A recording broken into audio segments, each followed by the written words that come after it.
સ્થાનિક સ્વરાજ્યની ચૂંટણીને લઈને તૈયારીઓ તેજ બની ગઈ છે।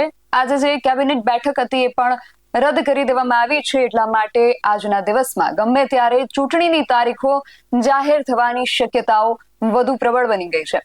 પરંતુ રાજ્ય ચૂંટણી આયોગ ચૂંટણીની તારીખો જાહેર કરે પહેલા જ રાજકીય પક્ષો તો ફૂલ એક્શન મોડમાં જોવા મળી રહ્યા છે। આમ આદમી પાર્ટીએ સૌથી પહેલો ગા મારી પોતાના ઉમેદવારોની યાદી જાહેર કરી દીધી છે। ત્યારે રાજકોટમાં આજથી 2 દિવસ માટે ભાજપ દ્વારા સેન્સ પ્રક્રિયા શરૂ કરવામાં આવી છે, જેમાં પ્રદેશ ભાજપ દ્વારા 9 નિરીક્ષકોની નિમણૂક કરવામાં આવી છે।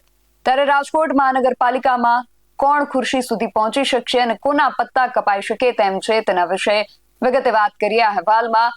જય હિન્દ BSI TV ન્યૂઝ પર આપની સાથે હું છું નિધિ ગઢવી। આજે જે કેબિનેટ બેઠક મળવાની હતી એ રદ કરવામાં આવી છે। એટલા માટે આજના દિવસમાં સ્થાનિક સ્વરાજ્યની ચૂંટણીની તારીખ જાહેર થવાની જે શક્યતા છે એ પ્રબળ બની ગઈ છે। આજના દિવસ દરમિયાન ગમે ત્યારે ચૂંટણીની તારીખ જાહેર થઈ શકે છે। દરેક જગ્યાએ મહાનગરપાલિકાની ચૂંટણીને લઈને તૈયારીઓ પણ તેજ બની ગઈ છે। ભારતીય જનતા પાર્ટી દ્વારા આજથી 2 દિવસ રાજકોટ શહેર ભાજપ કાર્યાલય જે છે કમલમ છે ત્યાં સેન્સ પ્રક્રિયા શરૂ કરવામાં આવી છે, જેમાં પ્રદેશ ભાજપ દ્વારા 9 નિરીક્ષકોની નિમણૂક કરવામાં આવી છે।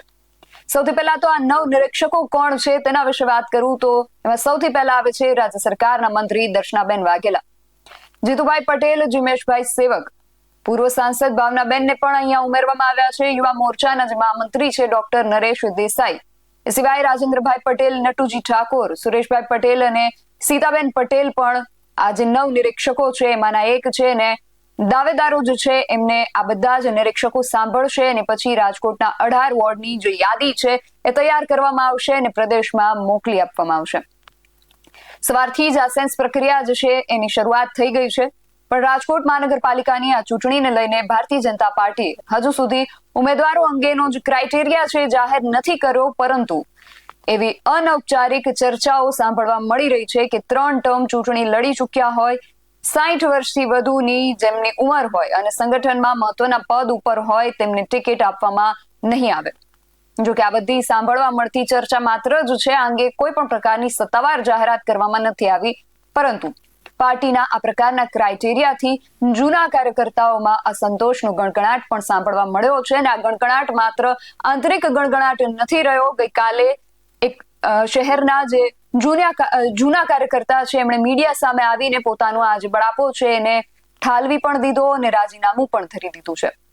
પક્ષની ચૂંટણી સમયે જ 40 વર્ષ જૂના વરિષ્ઠ નેતા ગુમાવ્યાનો ફટકો તો પડ્યો જ છે, પણ સાથે જ તેમણે મીડિયા સામે પોતાનો બળાપો ઠાલવતા અને પક્ષ પર અવગણના કરાતી હોવાના આક્ષેપ કરતા શું કહ્યું એ સાંભળીએ। ભારતીય જનતા પાર્ટીમાં કેટલા વર્ષથી હતા અને હવે તમે શું કર્યું છે? હું ભારતીય જનતા પાર્ટીમાં છેલ્લા 40 વર્ષ ઉપરથી હું કાર્યકર્તા તરીકે છું।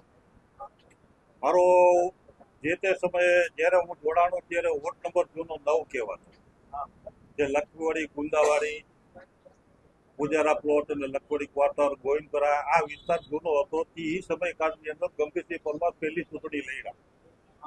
એ સમયકાળથી જો ચીમન કાકાથી લઈ અને અત્યાર લગીને જેટલા લોકો આવ્યા છે બધાની સાથે મેં કામગીરી કરેલી છે। ચીમન કાકા છે, ગોતુમલા આહુજા છે, હસનભાઈ વૈદ છે, અમારા વોટમાં રમણીકભાઈ વૈદ છે, તો વિજયભાઈ છે, આવા અનેક જેના નામ હું આપવા જાઉં ને તો એક લાંબો લિસ્ટ થઈ જાય જૂના કાર્યકર્તા। હવે રાજેશભાઈ તમે શું કર્યું છે? શા માટે તમે રાજીનામું આપવાનું મારું કારણ એક જ છે કે જૂના કાર્યકર્તાઓને પ્રાધાન્ય કોઈ જગ્યાએ દેવામાં આવતું નથી, નહીં કોઈ જગ્યાએ કોઈને ટિકિટ દેવામાં આવતી નથી, જૂના કાર્યકર્તાને કોઈ જગ્યાએ કોઈને હોદ્દો દેવામાં આવતો। જે લોકો આયાતી લોકો છે જે એ આવે છે અને એને જવાબદારીઓ આપે તો જૂના કાર્યકર્તા પાછળ છે, જે લોકો અમારા સાથે જોડાયેલા છે, જે લોકોએ વિશ્વકર્માજીએ ગઈકાલે કીધું કે પાછળના વાળાને છે ને કે ગભરાવાની જરૂર નથી, તો એ પાછળના વાળામાંથી એક હું છું। એને કીધું તમારે રોવાની જરૂર નથી, મારે હોદ્દો જોતો નથી। મારી જે કઈ વાત જે છે એ રાજકોટની અંદર જેટલા જૂના કાર્યકર્તાઓ છે એની અંદર જે વેદના સમયેલી છે જે બહાર આવતા નથી। કેમ નથી આવતા? કેમ? એક બીજા કારણોસર તમારે કેટલા છે? અરે અસંખ્ય લોકો છે। ટિકિટ confirm તમે થઈ દરેક વોર્ડમાં તમે આવી રીતે મારું જેવી રીતે મારું ઇન્ટરવ્યુ લીધું એવી રીતે તમે જૂના કાર્યકર્તા પાસે તમે જાશો દરેક વોર્ડમાં, એટલે એ દરેક વોર્ડમાંથી 10-12 લોકો આવા નીકળશે જ અમારી 40 વર્ષ જૂના. તમારો વોર્ડ નંબર હોદ્દોની બોર્ડ બોલી મારો હાલનો વોર્ડ નંબર 14. તમારી પાસે ટિકિટ confirm થઈ ગઈ તમે? નહીં, મારી ટિકિટ મેં માગણી કોઈ દિવસ કરી જ નથી. જે કઈ અત્યારે આટલા વર્ષ લગી કર્યું છે ને બીજાના માટે જ કર્યું. તો હવે કોના માટે ટિકિટ જોઈએ? આ જે કરવું તો કાર્યકર્તા માટે જ કરું. એમને હજી તો સેન્સ લેવાની હતી, ટિકિટ કોઈને ફાઇનલ નથી. તો તમે પણ- કેવી રીતના કહી શકો પણ કે અત્યાર લગીમાં શહેરના હોદ્દા આવી ગયા, હે? હોદ્દેદારો નિમાણા તેમાંથી જૂના કાર્યકર્તાને કેટલા જે હજી 6 મહિના પહેલા આવ્યા છે, 2 વર્ષથી આવ્યા છે, 5 વર્ષથી આવ્યા છે, એ લોકોને જવાબદારી પાલટી આપી દે તો 40 વર્ષ તો જૂનો કાર્યકર્તાને શું કરવાનું? હજી એને પાથેણા જ ઉપાડવાના છે. એટલે તમારી શું આશા શું હતી તમારી? આશા મારી કઈ નથી. કાર્યકર્તાને જૂના કાર્યકર્તાને છે ને પ્રાધાન્ય દેવું જોઈએ. ક્યાં કાર્યકર્તાને પ્રાધાન્ય નથી? અમારા જેવા 40 વર્ષ જૂના કાર્યકર્તા છે એ લોકોને તો પાલટી જયારે સંખ્યા કરવાની થાય ત્યારે જૂના લોકોને યાદ કરે છે. તમે સંખ્યા કરવાની થાય છે. તમારી કોઈ ડિમાન્ડ નથી. હા હા બોલો. તમે કીધું તમારી કોઈ ડિમાન્ડ નથી, બીજી બાજુ તમે એમ કહો કે અસંતોષ છે, તો અસંતોષ છે નો કઈ ડિમાન્ડ નથી. પણ કોઈ જવાબદારી દેતા જ નથી. મારા માટે હું જે કઈ કરું છું બીજા માટે હું તમને કહું છું ને મારા માટે નથી. પાર્ટી જો મેં એક શહેર પ્રમુખને વોટ્સએપમાં જઈને મારું રાજીનામું મોકલેલું, બરોબર છે, અને શહેર પ્રમુખને મેં કીધેલું છે કે તમે મને મળવાનો સમય આપો. અત્યારે મિનિટ લગીમાં હજી મને શહેર પ્રમુખનો મેસેજ આવ્યો નથી કે હું તમને નહીં, હું આમંત્રિત જ નહોતો તો મારે રજૂઆત ક્યાં કરવા જવાનું? એ આવનારા દિવસોમાં પેલા મારું રાજીનામું સ્વીકાર કરી લે તે પછીનો વિષય છે. આ અવગણના 110% થાય જૂના કાર્યકર્તાઓને. બધી 50% નહીં પણ 110% થાય છે. ઈ હું નડીશ કે નહીં નડું એ પછીનો વિષય છે. વોર્ડ નંબર જૂના 9 જે હતો એ જૂના 9 ની અંદર એક શેરીની અંદર મને બધે ઓળખે છે, મને નામ તો ઓળખે છે.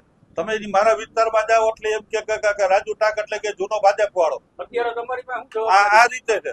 અત્યારે મારી પાસે કોઈ જવાબદારી નથી. હું પૂર્વ પ્રમુખ અને મારે પાછું કોઈ જવાબદારી જોતી નથી. મારા માટે કોઈ દિવસ મેં માગણી કરી નથી. હંમેશા હું છે ને કોકના ટેકામાં જ ઉભો રહ્યો. તમે જેના માટે માંગણી કરી કેમ નથી તમારી સાથે? કોણ? તમે એમ કહો છો કોઈ માગણી નહીં, મારી સાથે કોઈ માગણી કરી જ નથી. તો પછી તો તમે એમ કહો છો કે મેં માંગણી કરી નથી. બીજા માટે હવે જો પાર્ટીની જો બીજા નંબરમાં કે 40 વર્ષ જૂના કાર્યકર્તાઓ છે, પેલો મુદ્દો એ તમને કહું કે 40 વર્ષ જૂના કાર્યકર્તાઓ છે. પાર્ટીએ ગાઈડલાઈન જાહેર કરેલી છે કે 60+ જે કોઈ હોય એને ટિકિટ દેવાની નથી થતી. તો આ 40 વર્ષ જૂના કાર્યકર્તા છે એ 60 પહોંચી જ ગયા હોય અત્યારે. શું લાગે કોર્પોરેશનમાં હારી જાય તો આ ભાજપ હવે 40 વર્ષ એ તો પ્રજાએ નક્કી કરવાનું છે. એની અંદર હું ન નક્કી કરી શકું. તમે માટે ભાજપ કરતી છે ને આવું? શું કહો છો? સત્તા માટે જ કરતું હશે ને ભાજપ આવું? એ તો ભાઈ જો આપણા રાજકોટનો વિકાસ કરવો હોય તો સરકાર સંપૂર્ણપણે હોય ને તો જ થાય. કોઈ પણ પાર્ટી હોય. મને 40 વર્ષ પછી છે ને જે કઈ કર્યું છે ને મારા જો ભૂતકાળના મારા ઓડિટર હતા લાલભાઈ પોપટ, એ અત્યારે હયાત નથી આ દુનિયામાં. ઈ ગણિત તો તમે લોકો કરી શકો, હું ન કરી શકો. તમે મીડિયા વાળા છો. હું મારા વિસ્તાર સંભાળી બેઠો હોય, હું આખા રાજકોટના હું ન કહી શકું કેટલી સીટ આવશે કેટલી નહીં આવે. પાર્ટી કેવા લોકોને ટિકિટ આપે છે એના ઉપર જ બધું છે. એમના આક્ષેપ મુજબ શું ખરેખર ભાજપ જૂના કાર્યકર્તાઓને માત્ર પાથરણા પાથરવાનું ઉપાડવા વાળા જેટલું જ મહત્વ આપે છે કે પછી નવા ચહેરાઓને મહત્વ આપવા પાછળ કોઈ કારણ હોઈ શકે છે? વોર્ડ નંબર 15 જે છે એ 15 નંબરના વોર્ડની અંદર ભાજપ અત્યાર સુધી ક્યારેય ચૂંટણીની અંદર જીત નથી મેળવી શક્યું. એટલા માટે પ્રદેશ ભાજપ જે છે એમણે યુવા પ્રમુખ ડોક્ટર માધવ દવેને વોર્ડ નંબર 15માં જીત મેળવવા માટેની ચેલેન્જ છે એ પણ આપી દીધી છે. તો હવે માધવ દવે આ ચેલેન્જમાં ખરા ઉતરે છે કે કેમ એ પણ એક પ્રશ્ન છે. આ બધા જ પ્રશ્નો વિશે તમારું શું માનવું છે, તમારો જે મત છે એમને કમેન્ટ બોક્સમાં ચોક્કસથી જણાવજો. આવા જ વધુ અહેવાલો સાથે મળતા રહીશું. તમે મારી યુટ્યુબ ચેનલને સબસ્ક્રાઇબ કરવાનું અને અમને ફેસબુક અને ઇન્સ્ટાગ્રામ પર ફોલો કરવાનું ભૂલશો નહીં. બાકી અવનવી અપડેટ્સ માટે આપ જોતા રહો BS9 ન્યૂઝ.